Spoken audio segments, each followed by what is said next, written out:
আসসালামু আলাইকুম। আজকে নতুন একটি ভিডিও নিয়ে তোমাদের সামনে হাজির হয়েছি। তোমরা মনে হয় বুঝতে পেরেছো আমি কোন বিষয়টি নিয়ে আজকে আলোচনা করব। আজকে আমরা আলোচনা করব কথা বলার জন্য কিছু ছোট ছোট টিপস। এই গঠনটি ব্যবহার করে আমরা অনেক ধরনের বাক্য তৈরি করতে পারবো বা বলতে পারবো। তাহলে এখানে আমরা দেখতে পাচ্ছি যে ইংরেজি কথা বলার জন্য কিছু টিপস। কোনো কিছু প্রয়োজন, আজকের যে নিয়মটি, কোনো কিছু প্রয়োজন বোঝাতে নিড টুর ব্যবহার হয়। অর্থাৎ যখন আমরা কোনো কিছুর প্রয়োজন হবে এই ধরনের কোনো শব্দ আমরা পাবো, সেখানে আমরা নিড টু ব্যবহার করে সেন্টেন্সটি বলার চেষ্টা করব। এর একটি গঠন হচ্ছে শুরুতে সাবজেক্ট, এরপর নিড টু, ভার্বের প্রেজেন্ট ফর্ম, এরপর অবজেক্ট প্লাস এক্সটেনশন। তোমাদের সবসময় একটি বিষয় খেয়াল রাখতে হবে যে নিড টুর পরে ভার্বের 1 নম্বর ফর্ম বসে। ওকে, প্রথমে আমরা একটি বাক্য সলভ করার চেষ্টা করি, অর্থাৎ একটি বাংলা বাক্যকে ট্রান্সলেট করার চেষ্টা করি যে আমার ইংরেজি শেখা প্রয়োজন। যখন এই বাক্যটি আমি ইংরেজি বলতে যাব, তো প্রথমে আমার কাজ হবে সাবজেক্ট খুঁজে বের করা। এখানে কিন্তু সরাসরি কোনো সাবজেক্ট নেই, এখানে পজিটিভ ফর্ম, সাবজেক্টই থাকবে পজিটিভ, বাট সাবজেক্টিভ ফর্ম করতে হবে। তাহলে আমার ইংলিশ যদিও মাই, বাট এখানে হবে আই। এখানে কি হবে, সাবজেক্ট নিচ্ছি আমরা, আই নিচ্ছি। এরপরে আমরা প্রয়োজন আছে, এই প্রয়োজনের জন্য ইউজ করব আমরা নিড টু। নিড টু, এরপর ভার্ব ওয়ান। ভার্বটা কি, এখানে শেখা, শিখতে সময় লাগে, শেখার ইংলিশ কি, লার্ন।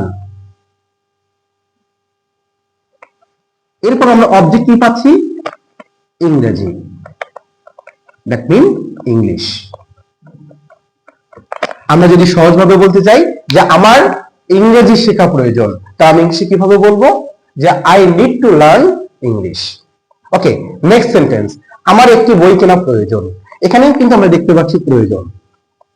ওকে, তো আমাদের প্রথম আমরা সাবজেক্ট নিব। সাবজেক্ট কি প্রয়োজন, কার প্রয়োজন, আমার প্রয়োজন। এখানে আই, প্রয়োজনের জন্য আমরা কি নিব, নিড টু।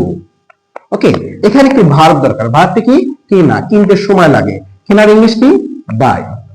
ওকে, এরপর আমরা একটা অবজেক্ট নিব। অবজেক্ট হচ্ছে একটি বই, এ বুক। আমার একটি বই কেনা প্রয়োজন, আমরা খুব সুন্দরভাবে ট্রান্সলেট করছি, আই নিড টু বাই আ বুক। আমার তাকে সাহায্য করা প্রয়োজন, এখানেও কিন্তু আমরা দেখতে পাচ্ছি প্রয়োজন। ওকে, তাহলে প্রথম আমাদের সাবজেক্ট নিতে হবে আমার। ওকে, আই। এরপর আমরা নিড টু। নিড টু কেন নিচ্ছি, কারণ প্রয়োজন শব্দটি এখানে আছে, নিড টু। এখানে একটি ভার্ব দরকার, ভার্বের 1 নম্বর ফর্ম। সাহায্য করতে সময় লাগে, সাহায্য করার ইংলিশ কি, হেল্প। কাকে সাহায্য করা প্রয়োজন, তাকে সাহায্য করা প্রয়োজন, হিম। তাহলে আমরা এখানে বলতে পারি আমার তাকে সাহায্য করা প্রয়োজন, ইংলিশটা কি দাঁড়াবে, I need to help him.